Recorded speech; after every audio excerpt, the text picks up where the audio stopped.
The IRS may soon require an online selfie for online access. The UK is running a massive anti-encryption campaign to undermine security. Briar got a desktop client for Linux, and so much more. Welcome to Surveillance Report 72, where we're dedicated to keeping you private and secure with the latest news. This report recaps some of the most notable events in the last week. I am Henry from Techlore. I am Nathan from The New Oil. I wanted to shout out the fact that we have thousands of people who watch this on YouTube and other platforms, and Nathan does not have that many subscribers on YouTube with The New Oil. And I'm here to tell you, you're not allowed to watch the rest of this surveillance report unless you go over to The New Oil on YouTube or whatever platform you're watching on and subscribe. Nathan just started putting out his own content recently, and it's really solid, and you should go check it out. He didn't know I was doing this, but I'm putting him on the spot. I did not. Thank you for the support, though. It is appreciated. Yes, go check it out. He just put out a video recently about how to protect against identity theft, and it's very to the point, it's very fact-based, and it's all free. It's all great information, so go check it out. We'll leave a link to it down in the description. And with that, we will jump into this week's highlight story, which, real quick, by the way, thank you guys so much for leaving your comments about that last week and letting us know that you prefer the new format. It was very helpful, and we will keep it going. This week's highlight story is about the IRS requiring selfies for online access. So some of you Americans may or may not be aware that the IRS has an online platform, and you can use this to, for example, like make payments. If you owe a really huge amount on your taxes, you can make payments there. You can pull previous returns from previous years. Unfortunately, the federal government is currently moving towards the platform called ID.me, and this is an extremely invasive third-party company who does identity verification services. I think that's kind of why the government likes them, is because they dig so deep to make sure that you are actually you. Michael Basil has mentioned them before in one of his podcasts, and what worked for him on avoiding them. We'll include that in the show notes. Basically, as they become more and more common, they will become harder and harder to avoid. An interesting note in this article is ID.me started in e-commerce by validating customers who might be eligible for discounts, like veterans and teachers and stuff like that. This just kind of proves how that stuff is a slippery slope, and now it's grown into something that's almost unavoidable. Brian Krebs, who wrote the article that we're citing, suggests that unfortunately this is a company that we are probably not going to be able to avoid, and it may be best to go ahead and plant your flag, which is what he calls it when you sign up for an account. Even if you don't actually intend to use that account, you basically sign up so that nobody else can sign up and pretend to be you. Unfortunately, I think he might be right. Probably attempt this sometime in the near future. If I learn anything interesting, I'll let you guys know, but yeah, unfortunately, this is probably an example of having to plant your flag, and there's probably not going to be a lot of ways around it. Just wanted to put that on the radar of all of our American listeners as tax season is coming up, and you probably don't want to get blindsided by this. And now we're going to transition into the data breaches section. We're going to start out with the Red Cross, who was hit with a cyber attack that compromised data of 515,000 highly vulnerable people. So the Red Cross, for those who don't know, is an international humanitarian non-government organization, and they have a very good score on things like Charity Navigator, so it's overall pretty good charity. The target was a Swiss company holding the data that concerned those enrolled in a program that reunited family members who were separated by conflict, disaster, and migration. At this time, the data has not been leaked, and the ICRC is begging the attackers to consider the human aspect and not to do it. So we'll see if the guilt trip will work on them. Our next story goes in the opposite direction. A fashion giant called Moncler has confirmed a data breach. Moncler is an Italian luxury fashion giant. The attack took place in the final week of 2021, and Moncler originally insisted this was just a temporary outage, and then later on they changed their story and said there's a shipping logistics issue, and now they are finally admitting data was stolen because it was published online, where, they can no longer deny it. This data breach impacted current and former employees, suppliers, consultants, business partners, and customers. They did not specify how many in this article. They said it includes earning statements and customer information, which, again, they didn't specify what this includes, invoices, and other documents. Moncler insists that payment data was not among this information, as they do not store payment data, but number one, they've already lied twice, and number two, there's probably, again, depending on what data was stolen, we don't know, there could be names, dates of birth, phone numbers, emails, like plenty of other information to steal identities and cause damage. So if you live in Italy and you've shopped with them, keep an eye on your credit report or whatever they have over there. Up next, the Crypto.com CEO has confirmed hundreds of accounts were hacked and hedges on other details. So Crypto.com is a cryptocurrency exchange who has reached mainstream knowledge via sports sponsorships with like the UFC, the NBA, and the NHL. Most notably, they struck a deal with the LA Lakers to rename the Staples Center to the Crypto.com Arena. Terrible. So after days of denying anything was wrong, despite user reports of drained accounts, the CEO finally admitted that almost 500 users' accounts were compromised. He insisted that no customer funds were lost, suggesting that the company might eat the damage. Good reminder not to store your funds in any exchanges, people. If you're using cryptocurrencies, move over to your own local wallets, whatever that means. Pretty much anything's better than storing it in an exchange. And our final data breach, this is a quick one. It comes from Indonesia, where the central bank has confirmed a ransomware attack. They were kind of scant on details. Bank Indonesia confirms that they were breached. They says that, quote, non-critical data was stolen from the employees before ransomware was deployed. Conti, the ransomware gang, has taken credit for this attack and claims that they have 13.88 gigs of documents. But again, as far as I know, they have not really specified what those documents include. So it could be, plans for the building, or it could be account numbers and stuff. We don't know at this time. Bank Indonesia, at the time of this recording, still has time to pay up. So we will have to wait and see if they do or if the data gets breached. And if we hear anything, we will let you know. Now we're going to migrate to the companies section. We're going to start with Google. Ransomware and phishing. Google Drive will now warn you about suspicious files. Title pretty much says it all. If Google suspects that a file is in any way malicious, it will display a yellow banner at the top of the page between clicking and downloading. This is first rolling out to companies with Google Workspace, G Suite Basic, and Business, and those cannot be disabled. Personally, don't think this is terrible. If you're in the Google ecosystem, you shouldn't be expecting privacy in the first place, and this might actually help protect people on the security front. But it's a good reminder that obviously Google tracks everything you do in the Google suite. So if you're searching for privacy, you're not going to find that very much inside the Google suites. Up next, we're going to migrate over to Apple. Safari 15 has a bug that can leak your recent browsing activity as well as personal identifiers. So this stems from an issue with Apple's implementation of IndexedDB, which abides by the same origin policy. Apple's version does not abide by this policy, and the website-specific databases it creates are not visible to other websites. This currently affects when you access Google, Netflix, Twitter, Xbox, and more, can even expose your Google user ID. At this time, there's not many options on iOS since you're required to use WebKit on iOS, which is also vulnerable to this. However, if you're on macOS, you can just use any other browser outside of Safari, which comes built in, and you should be safe. Our next story comes from Facebook, where Facebook has lost a bid to dismiss user data privacy antitrust claims. So Facebook is in the middle of probably their 10 millionth lawsuit, and a San Jose, California judge named Lucy Coe has ruled that the lawsuit may go forward and will not be dismissed. This case includes consumer claims that Facebook lied about data privacy practices, and it will also give advertisers the right to sue over Facebook's 2018 agreement with Google not to try to compete with each other. So, Facebook won't make a search engine or an email or anything like that. I guess you could argue that Google didn't try to make a social media because they failed at it pretty hard. Plaintiffs have 45 days to amend and refile their complaints if they want to continue forward with this lawsuit. Our next story, the McAfee antivirus has a bug that lets hackers run code with the Windows system privileges. Title says it all. Your antivirus has very deep privileges on your computer, and if there's any kind of bug in your antivirus, it can lead to some pretty severe issues. This is actually something touted by a lot of security professionals. They say, hey, yes, antiviruses can help grandma from downloading a virus, but it can also expose its own security issues in the process. So keep that in mind if you choose to use an antivirus, which for most people we don't recommend, outside of just Windows Defender on Windows. Our next story comes from StartPage, the search engine, which is basically just a proxy for Google, for those of you who are not aware. They have launched their own privacy protection extension available for Chrome and Firefox. It's kind of like a competitor to the DuckDuckGo browser privacy browser extension. It, displays a privacy score for websites. It uses a 1 to 5 scale, with 1 being the worst.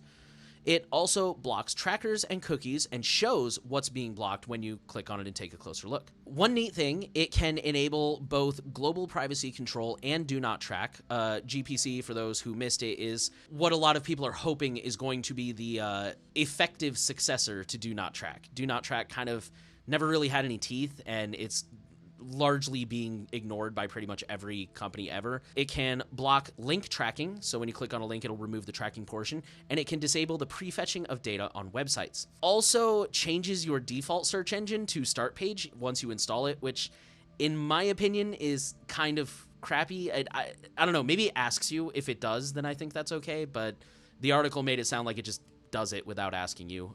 Hopefully it'll at least let you switch it back after it does that. Overall, as far as we can tell, there's really nothing here that's new. Like, regardless of your opinions on start page, it doesn't seem like there's anything here that you can't replicate with a combination of uBlock origin and browser settings. And we are big fans of using as few plugins as possible to avoid browser fingerprinting. I mean, if you want this thing, by all means, it's your browser. Don't let us stop you, but it probably for most people, this isn't really something you need to worry about, but it is out there. All right, I just installed it. Oh, we're doing a real-time test. Oh, man. And yes, it automatically changed the search engine. However, I don't know if this is a Brave thing, but Brave prompted me, change back to your previous search engine. Hey, nice. So Brave is like, do you want to change it back or do you want to keep it with how it is? Okay, that's good. I don't know if that's a Chromium-based thing or not, but should I test it out on Firefox real quick? Sure. It is worth mentioning that I did test this earlier. I didn't check if it changed the search engine earlier, but I did test it earlier inside of Brave. I went to CNN.com, and Brave's built-in tracker blocker took care of everything. So actually, it's actually, and this is actually some constructive criticism, hopefully. It seems like the start page extension feeds data in real time. So it gave CNN a score of like 4 or 5 because Brave's built-in blocker already took care of everything. And so it's like, oh, wow, this website that we're on is really safe. But when I turned off Brave's shield, then it gave CNN a rating of 1, and it started doing all the blocking. So it kind of shows that, like, in the Brave browser, that's not really that useful of a tool. It might be something good inside the Chrome browser, though. That's just a super quick test that I did. I didn't check it on any websites, but just now on Firefox, I installed it, and Firefox did actually pop up with a little thing that's like, hey, this is trying to change your search engine. Do you want to let it? And we're going to quickly finish out the company news with some outages. We're going to go really quickly. Enom had an outage while migrating data centers. Mail2World had an outage. Telegram had an outage. And really the moral here and why we even put this in is to have backups and redundancies in place for the things that you're reliant on in life. If your primary messenger went down today, would you be able to reach people? So please have backups for everything you use, even if it's Signal and trusted. That will take us into the research section, and we're going to start with a report from BugCrowd, who said that last year they found an increase in critical vulnerabilities.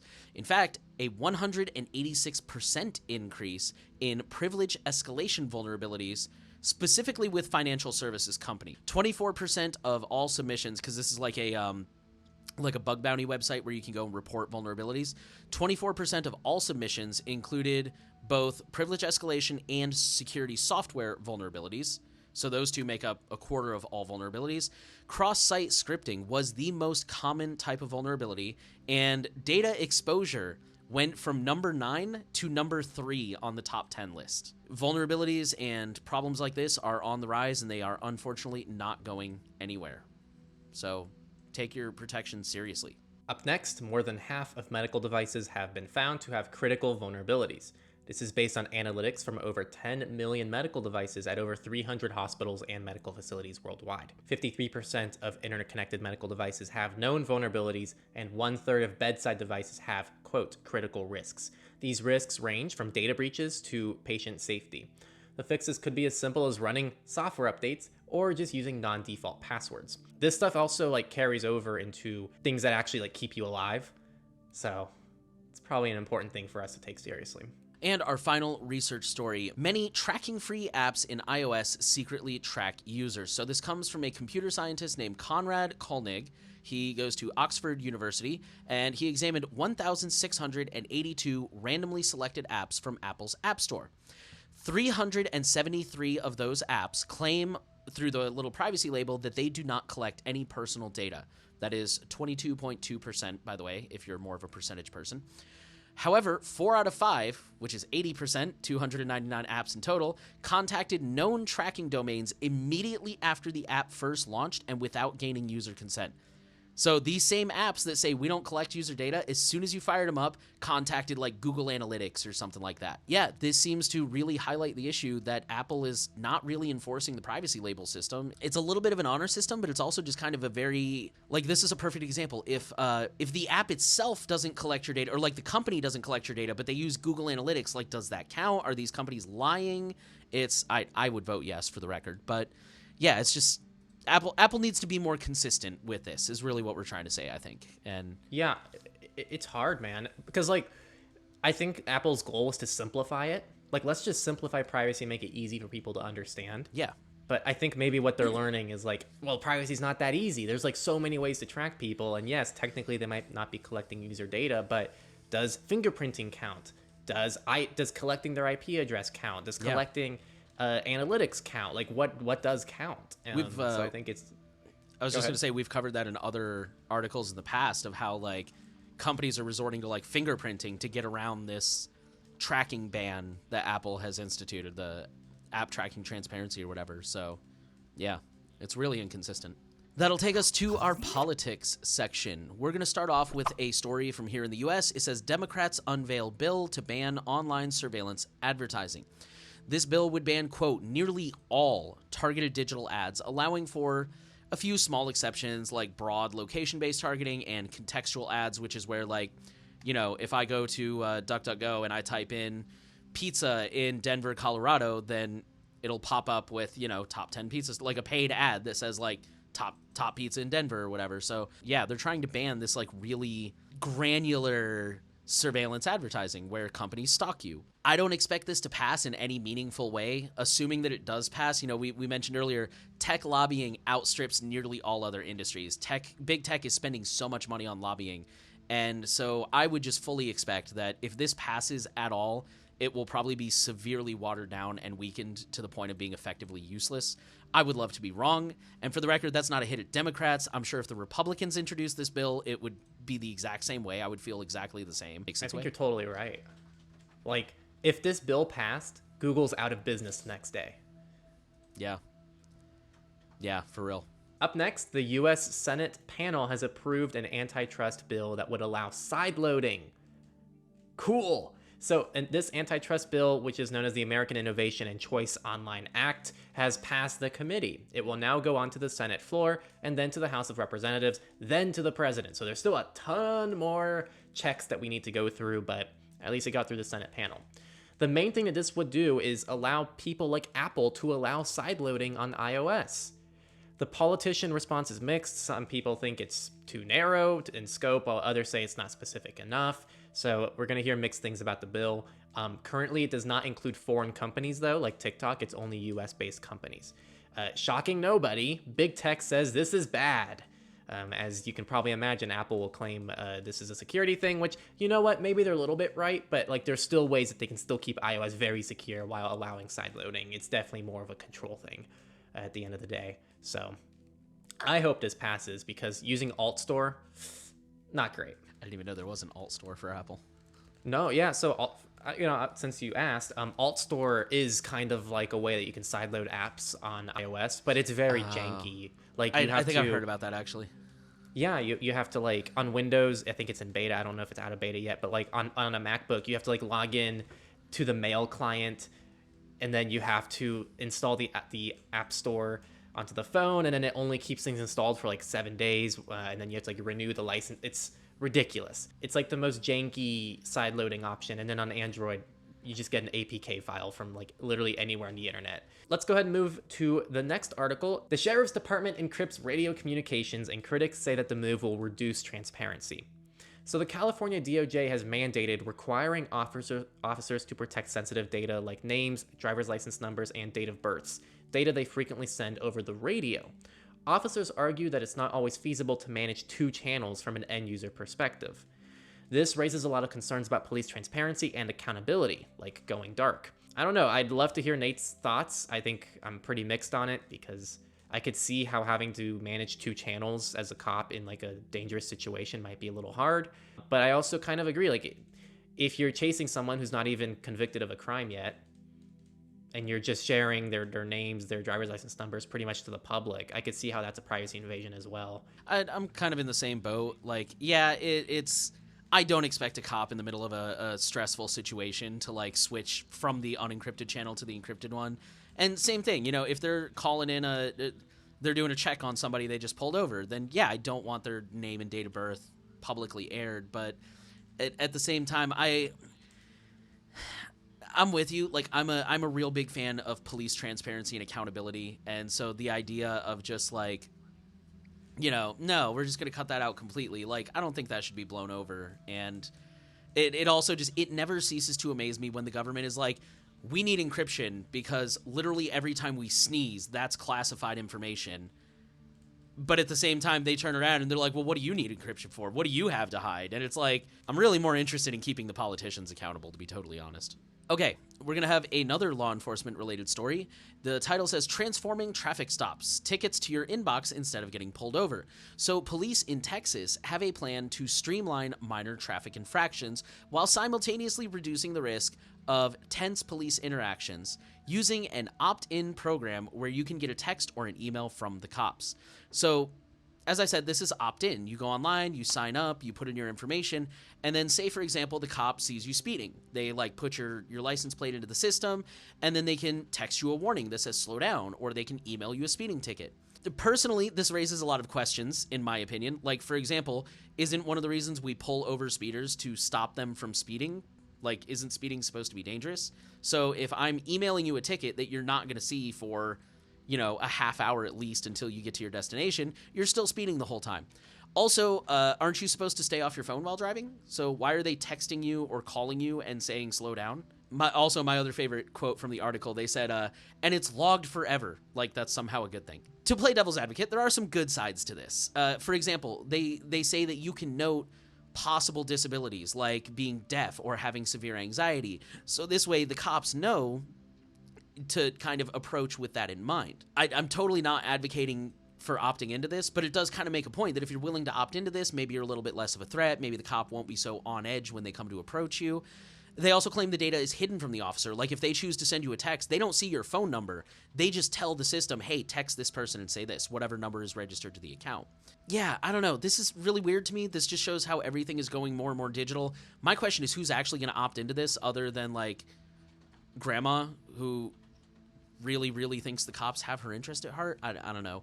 A little bit of a subjective opinion here. On the plus side, we can get some actual objective data on things like how often do cops give someone a warning versus giving them a ticket, and then we can look for correlations like the type of car they were driving, the race of the driver, and things like that. I think it would shed some additional insight into the argument surrounding like police and racism in the U.S., so I think that would be a positive outcome of this. Just know that this is the direction the world is moving in, where everything is just super digital. All right, up next, an inevitable digital intrusion into Maine's privacy drives a new push for constitutional amendment.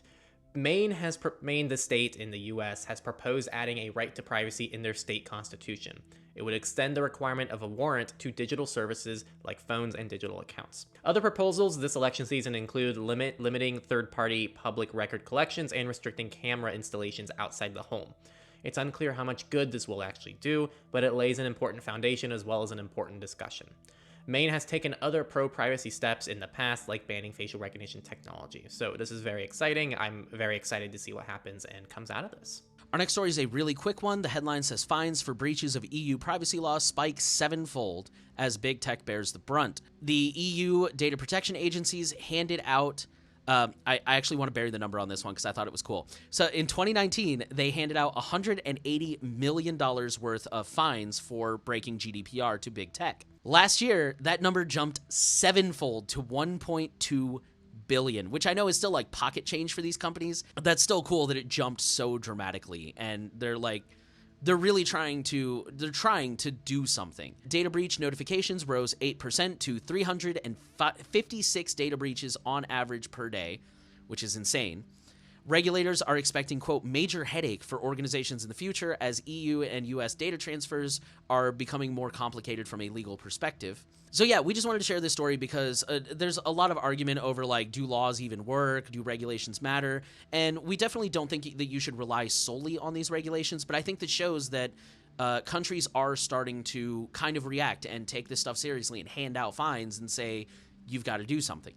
Is it effective? I don't know, but they're trying. That's what I wanted to point out. Okay, Henry gave me all the really heated political stories this week. That was not on purpose. Liar. These aren't even heated. I feel strongly about this one. Oh, okay. Well, tell you what, we'll compromise. I will make sure to comment on this one at some point in time. Okay, so this next story is something that many of you may have already heard about or seen.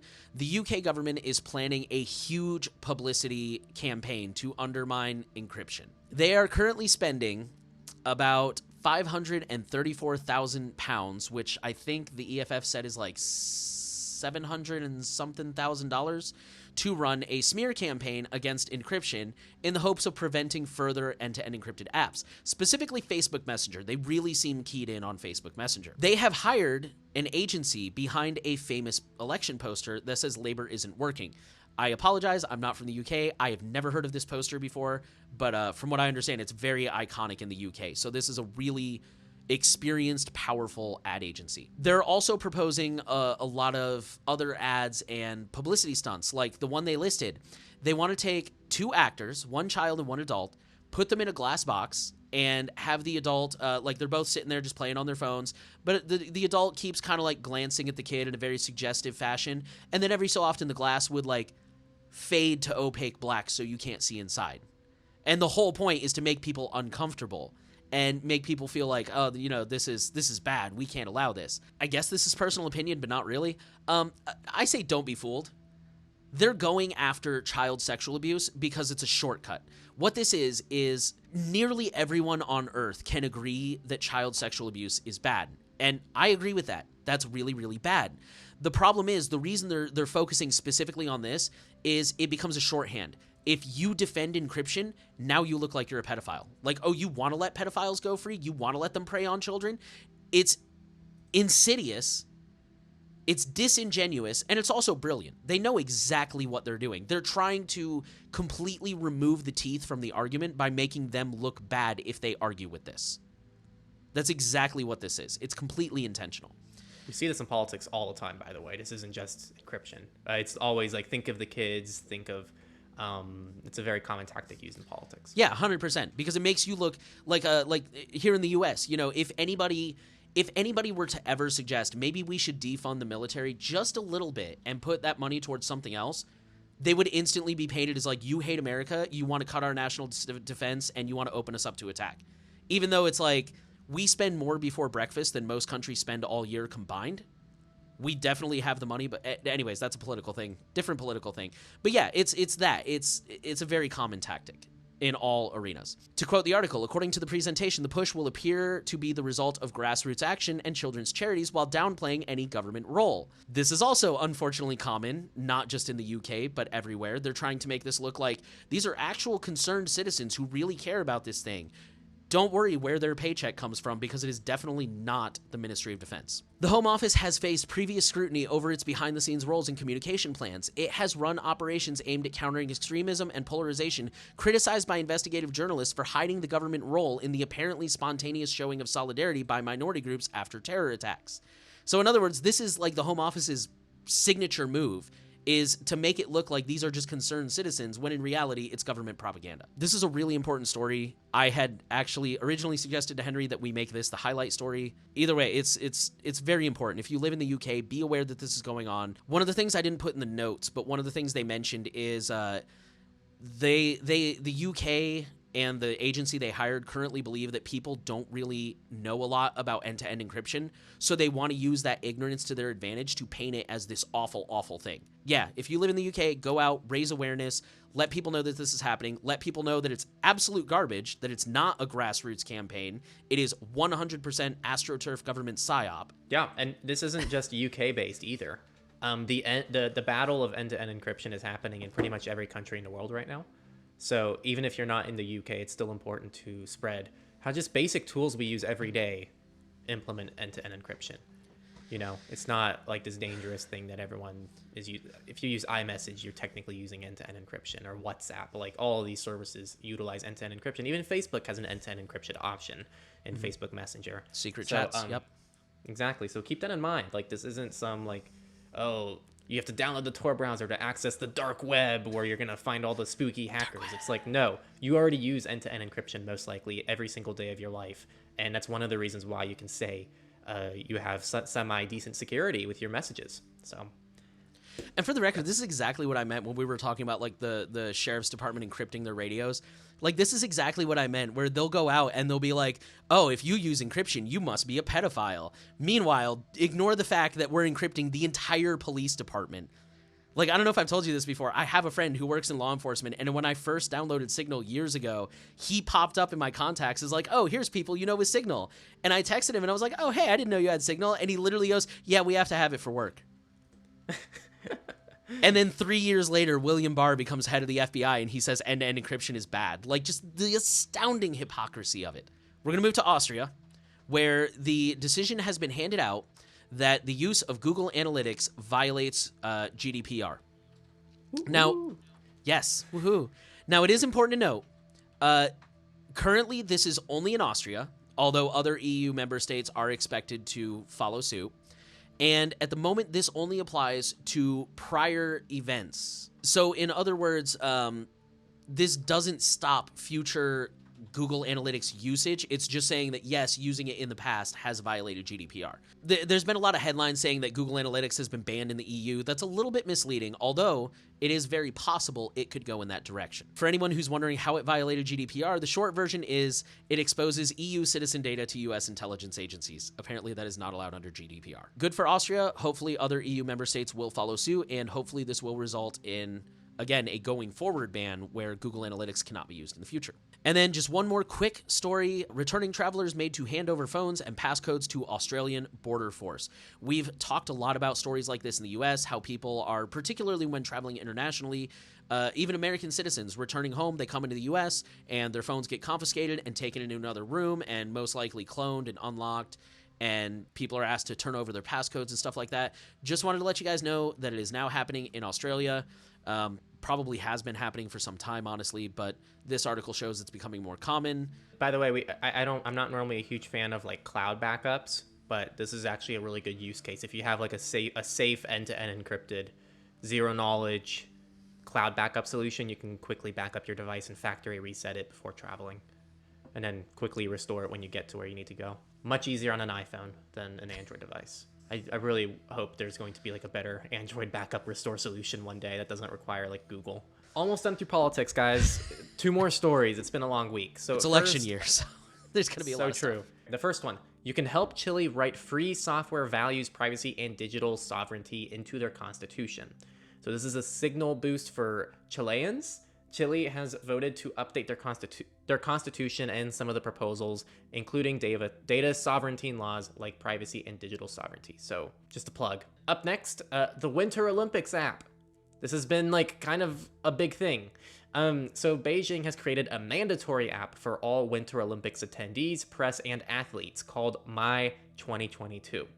Experts have declared the app is insecure, allowing man-in-the-middle attacks, and is subject to censorship based on keywords and an unclear privacy policy. Who would have thought that the Olympics in China would have led to this? So the data collected includes device identifiers, service provider information, installed applications, real-time location, and more. It also collects passport information and more from foreigners. Experts are recommending anyone attending to use a burner device, which is kind of a terrible recommendation. But I guess that probably is one of the easiest way to circumvent this, unless you're like on Android and you can set up a second user account or a work profile and use a VPN and implement all these crazy tools. But just having a second device is probably an easier way to do that. With that, we will go into FOSS, free and open source software. Thank you guys for bearing with us through the politics section. I know that was a long one this week. We're going to start off with some good news from Proton Mail, who is now blocking tracking pixels. And from what I understand, they are only blocking the tracking pixel and not the rest of the image. They are also hiding your IP address, even if you're not using a VPN. As far as we can tell, this only works on the web version, based on the wording of the article.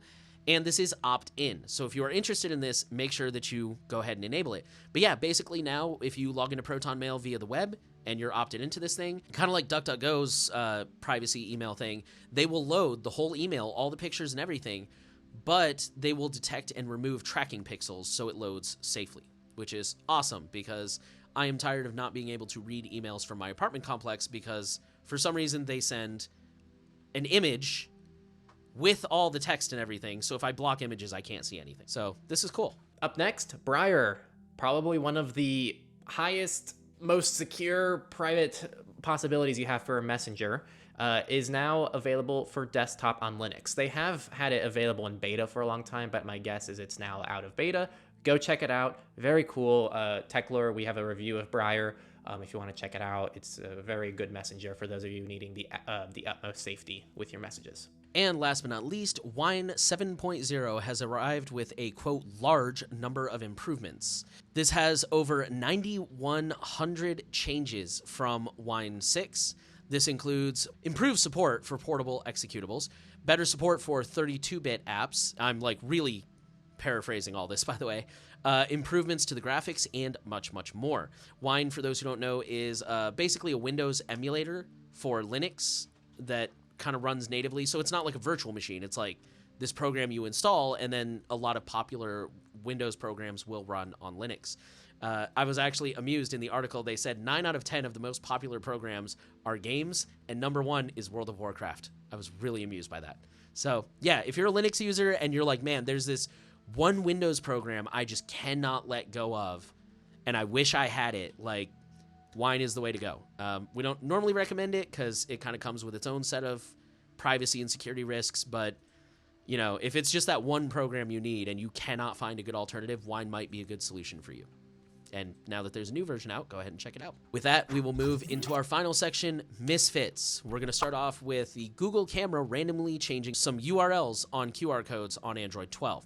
So this issue seems to arise because the Google Camera app attempts to autocorrect URLs that it believes to be wrong, which is weird. There are 3 specific rules here. The first is that certain country TLDs, only certain ones, by the way, like .ru and .uk, will result in an arbitrary period being added. Skimming over this, the article goes into detail exactly how this works, so if you're curious, check that out. Second is that many TLDs that are more than 2 letters, like .com or whatever, well, .com is not one of them, but more than 2 letters, are automatically cut down to 2. So for example, like .art would be .ar, .audio would be .au, which completely changes it because .au I think is Australia. And the final one affected numbers in the subdomain. So for example, www.6.rbc.com would become www.6.rbc.com. And the amusing part is that all 3 of these issues can actually stack. So all 3 of them can be triggered at the same time and just completely destroy a URL. It's actually really funny. It's unclear what's causing the issue. Google is working on it according to the article, but in the meantime, just remember, yet again, QR codes are dangerous, and if you're using the latest Android, which we recommend, just be aware that this bug is a thing and scan with caution. 2 more stories. First, 9-year-old kids are launching DDoS attacks against schools. So a recent study in the UK shows that DDoS attacks against schools more than doubled from 2019 to 2020, with the average age of the attacker being 15, with the youngest being 9. Police are not only using scare tactics, but also trying to urge kids towards ethical careers in tech, gaming, and cybersecurity. And Nate and I were talking about this beforehand, but Nate talked about how he thinks it's very effective for them to just be introduced to the fact and that this is something that you can actually do in a safe environment for good causes, and that's something that could be very effective for children. And our final story for the week, NordVPN. This video is what now? So NordVPN said, actually, we do comply with law enforcement data requests. So back in 2017, NordVPN wrote, quote, NordVPN operates under the jurisdiction of Panama and will not comply with requests from foreign governments and law enforcement agencies, which, you know what, is pretty direct. But they recently edited that blog to say, we will comply with lawful requests as long as they are delivered according to all the laws and regulations. We are a company that protects the security and privacy of our customers, but we operate according to laws and regulations. They claim the edit was made to clarify how they handle and respond to law enforcement requests because it frequently gets misquoted and misrepresented. So the takeaway here, like everything else, all companies are required to obey laws. If you think some company is going to protect your ass for $5 a month, you are out of your freaking mind. Doesn't matter if it's Proton Mail, if it's NordVPN, if it's the best VPN on our charts, they're not going to protect your behind. The best thing you can do is trust that they'll protect you in things that they can verifiably protect. So IVPN will stop your IP address from being shared with the sites you visit on a day-to-day basis, and it will make sure that your ISP can't view your web traffic. If you actually are relying on IVPN or any of these VPNs to protect you in a national investigation, you're out of your mind. And they say this themselves. That's what separates like a good quality VPN provider and a crappy one. Like IVPN is very transparent. They even have a tool that's like, is a VPN right for me? And if you select certain things, they'll be like, no, like don't use our product. Like IVPN is some of the best marketing because they actually come forward and tell you, this is what we won't do for you. Remember, companies are companies that have to respect their laws or else they simply get shut down. It's just basic. I don't know why we have to explain this to some people. And then it's always like, oh my God, they handed this over in a national investigation and pretty much promised to hand over exactly what they said they would. So that was the week. Again, the main stories for the week, the IRS may soon require an online selfie. The UK is running that massive anti-encryption campaign, which we are not fans of. Briar got a desktop client and lots of other political news. So much stuff. Very big week, and we'll see how long it is after I edit it down. Again, promo spot. If you got all the way through this, I don't know why you're still not subscribed to the New Oil's channel on YouTube, because that's just ridiculous. Why would you not? Like, you can literally be one of the first people to subscribe to the New Oil, and you can say that to your friends one day. You can be like, hey, oh wow, the New Oil, 1 million subs. I subscribed when I was one of the first subs. And that's some serious power there that you're really missing out on. We want to thank you for listening to the Surveillance Report. We're happy to know you're trying to stay safe out there. And the final thing we ask you to do is to share our podcast around. Make sure you subscribe and definitely give us a rating if you're listening from a platform where that's an option. We want privacy to reach as many people as possible, and you can directly help us with that. Yeah, so please help us out. Thanks again for listening, and see you all next week.